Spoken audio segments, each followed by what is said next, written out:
जय श्री राधा माधव। आज हम यहाँ पर बात कर रहे हैं सुख की। सुख क्या है? सुख हम भौतिक जगत के सुख की बात नहीं कर रहे, जो हमको कुछ क्षण भर के लिए प्राप्त होता है, जैसे कि पैसा, घर, गाड़ी, नौकरी। और उन सुखों में भी कुछ दुख होता ही है।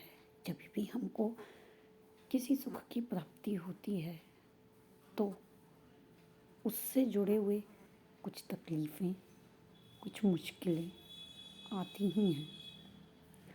क्या है सुख? आज हम यहाँ पे बताने जा रहे हैं कि भीतरी सुख क्या है। हम यहाँ भीतरी सुख की बात कर रहे हैं। यदि कोई मानव सुख प्राप्ति करना चाहता है तो उसे बुद्धिमान होना आवश्यक है। बताइए, क्या बुद्धिमत्ता की ज़रूरत है सुख प्राप्ति के लिए? पशुओं के पास वस्तुतः विकसित बुद्धि नहीं होती, इसीलिए वे जीवन का ऐसा सुख नहीं ले सकते जैसा मानव ले सकता है। एक मृत व्यक्ति के भी हाथ, पैर, आँख, नाक आदि सब इंद्रियां होती हैं, फिर भी वह आनंद नहीं ले सकता। ऐसा क्यों भला?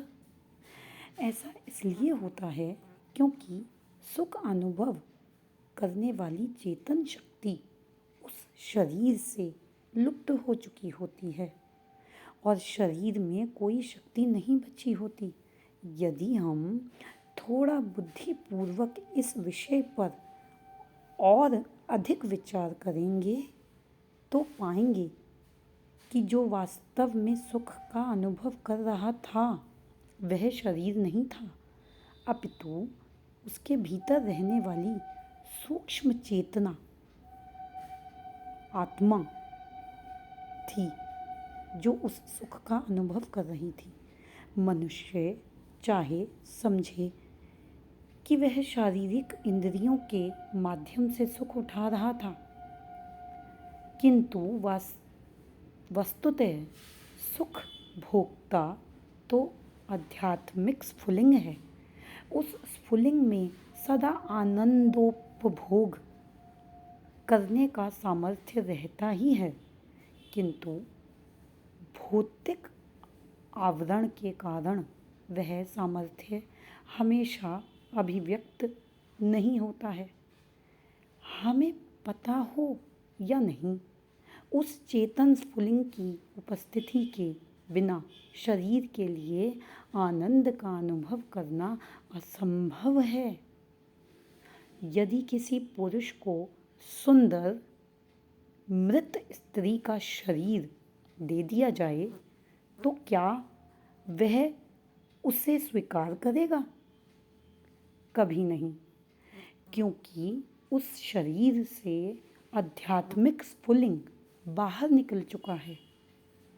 पहले आध्यात्मिक स्फुलिंग उसी स्त्री शरीर में न केवल आनंद उपभोग ही कर रहा था, अपितु उस शरीर की देखभाल भी कर रहा था। जब वह आत्मस्फुलिंग निकल जाता है तब शरीर नष्ट हो जाता है। इसका तात्पर्य यह हुआ कि यदि आत्मा आनंद उपभोग कर रहा है तो उसकी इंद्रियां भी होनी चाहिए, अन्यथा वह आनंद उपभोग कर कैसे रहा है भला? वेद इसकी पुष्टि करते हैं कि यद्यपि आत्मा अणु के समान सूक्ष्म है, तथापि वही वास्तव में आनंद का भोक्ता है। आत्मा को नापना, तोलना संभव नहीं है, किंतु इसका अर्थ यह नहीं है कि आत्मा का कोई परिमाण ही नहीं है। जो पदार्थ हमें एक